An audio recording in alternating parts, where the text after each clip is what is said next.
multimedia interaktif. Kami dari kelompok 3 akan membahas mengenai teori-teori dasar tentang sel. Selamat menyaksikan.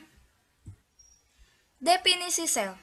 Sel adalah unit struktural dan fungsional terkecil dari suatu organisme. Robert Hooke merupakan orang yang pertama kali memperkenalkan istilah sel. Macam-macam sel. Yang pertama yaitu sel prokariotik.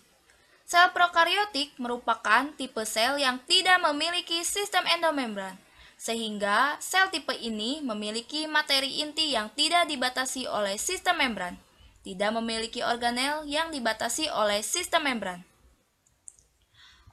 Bakteri, ganggang, hijau biru, dan E. coli adalah beberapa contoh organisme prokariotik. Struktur sel prokariotik terdiri dari membran sel, dinding sel, kapsul, villi, ribosom, nukleoid, dan flagella. Macam sel yang kedua yaitu sel eukariotik. Sel eukariotik adalah sel yang memiliki selaput inti atau nukleus dan merupakan jenis sel yang lebih kompleks daripada rekan-rekan mereka yaitu prokariotik. Eukariotik terdiri dari semua jamur, hewan, tumbuhan, dan protista seperti amuba. Sel eukariotik dibedakan menjadi dua, yaitu sel hewan dan sel tumbuhan. Sel hewan merupakan sel yang terdapat dalam anatomi hewan. Struktur sel hewan terdiri dari membran sel, nukleus, retikulum endoplasma halus, retikulum endoplasma kasar, ribosom, sentrosom, kompleks Golgi, lisosom, mitokondria, badan mikro, sitoskeleton, dan flagella. Sel tumbuhan merupakan sel yang terdapat dalam anatomi tumbuhan. Struktur sel tumbuhan terdiri dari membran sel, dinding sel, nukleus, nukleolus, retikulum endoplasma, badan Golgi, vakuola, mitokondria, dan kloroplas. Pada bagian ini kita akan membahas mengenai struktur sel beserta fungsi-fungsinya. Membran sel.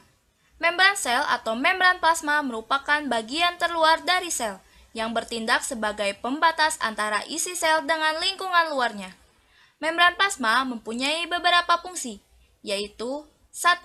Mengontrol atau mengendalikan pertukaran zat. 2. Sebagai reseptor atau penerima rangsang. Ketiga, sebagai pelindung sel. Keempat, yaitu mengontrol zat-zat yang akan masuk atau keluar meninggalkan sitoplasma. Sitoplasma. Sitoplasma adalah protoplasma yang mengisi ruangan di antara membran plasma dengan nukleus. Sitoplasma sel tumbuhan dibedakan menjadi dua bagian, yaitu ektoplasma dan endoplasma. Di dalam ektoplasma, sel tumbuhan terdapat banyak plastida. Pada sel hewan, ektoplasma adalah membran plasma itu sendiri. Pada sel hewan, tidak ditemukan komponen plastida. Nukleus. Inti sel atau nukleus merupakan organel terbesar yang berada dalam sel. Memiliki diameter sekitar 10 mikrometer. Nukleus biasanya terletak di tengah sel dan berbentuk bulat atau opal. Fungsi nukleus terdiri dari 1. Mengendalikan seluruh kegiatan sel. 2.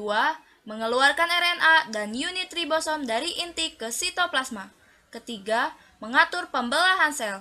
Yang keempat, membawa informasi genetik.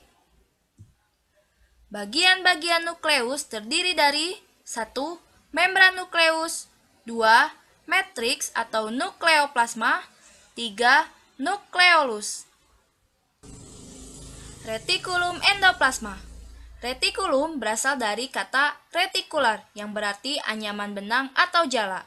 Oleh karena letaknya memusat pada bagian dalam sitoplasma atau endoplasma, maka disebut sebagai retikulum endoplasma.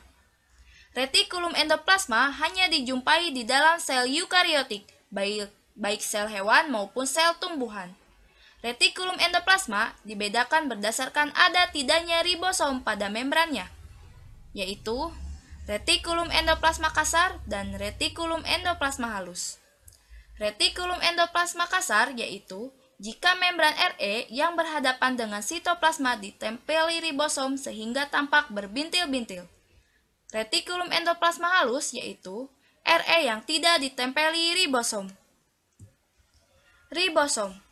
Ribosom tersusun atas RNA ribosom dan protein. Ribosom tidak memiliki membran.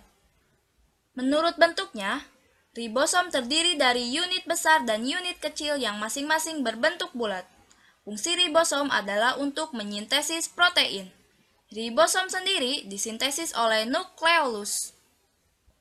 Sentriol. Sentriol adalah sepasang benda mikro berbentuk tabung yang tampak di dekat nukleus. Masing-masing sentriol mengandung mikrotubulus atau bulu halus, yaitu salah satu bahan yang membina rangka sel atau sitoskelet. Kompleks Golgi. Kompleks atau aparatus atau badan atau alat Golgi adalah organ berbentuk kantong pipih yang terkonsentrasi pada salah satu sisi nukleus dan sering ditemukan pada sel-sel kelenjar. Lisosom. Lisosom adalah organel berbentuk gelembung yang mengandung berbagai macam enzim. Enzim yang terkandung di dalam lisosom berupa enzim pencernaan hidrolitik seperti protease, nuklease, lipase, dan fosfatase. Enzim-enzim tersebut dibentuk oleh retikulum endoplasma kasar yang selanjutnya dikirim ke kompleks Golgi. Mitokondria. Mitokondria adalah organel tempat berlangsungnya respirasi sel. Jumlah mitokondria pada setiap sel organisme tidak sama. Makin tinggi kebutuhan energi suatu sel, makin banyak pula jumlah mitokondria yang dimiliki. Mitokondria terlindungi oleh membran ganda. Membran sebelah dalam berlekuk-lekuk disebut krista, dan di antara lipatan membran terdapat ruangan bernama matriks. Badan mikro. Badan mikro merupakan organel kecil yang terlindungi oleh selaput membran. Contoh badan mikro adalah peroksisom dan glioksisom. Pada hewan, peroksisom terkurung dalam sel-sel hati dan ginjal, sedangkan pada tumbuhan terdapat dalam berbagai tipe sel. Glioksisom banyak ditemukan di dalam jaringan tumbuhan yang mengandung lemak. Silia dan flagela. Pada permukaan sel, terkadang dijumpai silia dan flagela. Silia atau bulu getar dapat ditemukan pada hewan tingkat tinggi. Jumlah silia pada satu sel dapat mencapai ratusan. Flagela atau cambuk getar. Rata-rata tiap sel mempunyai 1-2 flagela. Tonjolan sel tersebut dapat bergerak ke segala arah. Dinding sel. Dinding sel pada tumbuhan merupakan struktur terluar sel tumbuhan. Struktur dinding sel dibangun oleh senyawa selulosa yang tersusun secara bertautan seperti anyaman yang sangat rapat sehingga akan memiliki struktur yang kuat. Struktur demikian sangat keras, bersifat impermeable atau tak dapat ditembus terhadap partikel atau senyawa kimia apapun. Oleh karena itu, dengan struktur yang sedemikian rupa, menyebabkan sel tumbuhan memiliki bentuk yang tetap dan kaku. Dinding sel pada prokariotik. Hampir semua prokariota memiliki dinding sel pelindung yang mencegah mereka dari meledak dalam lingkungan hipotonik, yaitu lingkungan berair dengan konsentrasi rendah zat terlarut daripada yang ditemukan dalam sel. Komposisi dinding sel bervariasi tergantung pada jenis organisme. Tetapi, sebagian dinding sel mengandung kombinasi utama organik, molekul protein, karbohidrat, dan lipid. Plastida. Plastida adalah organel sel yang bermembran ganda yang ditemukan pada sel tumbuhan dan beberapa alga yang utamanya bertanggung jawab terhadap aktivitas seperti pembuatan energi, dan pembuatan makanan serta penyimpanan makanan. Hampir semua plastida mampu melakukan fotosintesis. Terdapat beberapa jenis plastida seperti kloroplas, kromoplas, dan leukoplas. Jenis plastida yang pertama yaitu kloroplas. Kloroplas adalah plastida yang mengandung pigmen hijau atau klorofil. Klorofil dapat dibedakan menjadi beberapa macam. Yang pertama yaitu klorofil A yang menampilkan warna hijau biru. Klorofil B menampilkan warna hijau kuning. Klorofil C menampilkan warna hijau coklat. Klorofil D menampilkan warna hijau merah. Yang kedua yaitu plastida leukoplas. Leukoplas adalah plastida yang berwarna putih atau tidak berwarna. Berdasarkan fungsinya, leukoplas dibedakan menjadi 3 macam, yaitu leukoplas yang membentuk dan menyimpan amilum atau amiloplas, lemak atau elaioplas, dan protein, yaitu atau proteoplas. Plastida jenis yang ketiga yaitu kromoplas. Pigmen yang termasuk dalam kelompok kromoplas yaitu karotenoid yang memberikan warna kuning, oranye, merah, atau coklat pada daun, bunga, dan buah.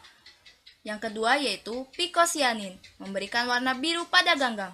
Yang ketiga yaitu pikosantein, yang memberikan warna coklat pada ganggang. Yang keempat yaitu picoerythrin, yang memberikan warna merah pada ganggang. Vakuola. Vakuola atau rongga sel adalah suatu rongga atau kantong berisi cairan yang dikelilingi oleh selapis membran. Sel hewan mempunyai vakuola yang jumlah dan ukurannya lebih kecil daripada sel tumbuhan. Vakuola yang terdapat pada sel hewan yaitu vakuola kontraktil dan non-kontraktil. Vakuola kontraktil atau vakuola berdenyut berperan menjaga tekanan osmotik sitoplasma. Vakuola non-kontraktil atau vakuola tak berdenyut adalah vakuola yang bertugas mencerna makanan atau vakuola makanan. Berikut ini merupakan perbedaan sel hewan dengan sel tumbuhan. Perbedaannya meliputi bentuk sel, ukuran sel, dinding sel, lisosom, glioksisom, sentrosom atau sentriol, kloroplas, dan vakuola sel.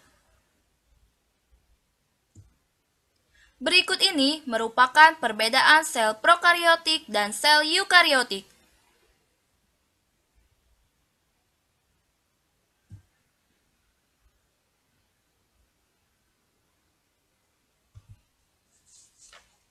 Setelah kita mempelajari multimedia interaktif tentang teori-teori dasar sel, ayo cari tahu mengapa struktur yang ada pada tumbuhan tidak ada pada struktur sel hewan ataupun sebaliknya.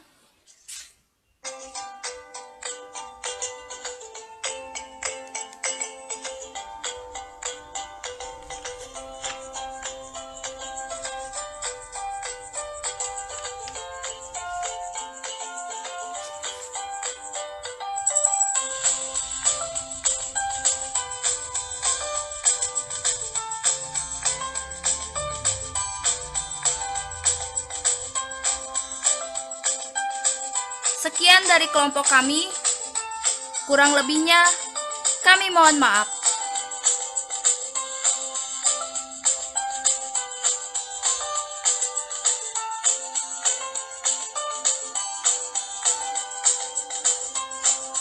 Terima kasih.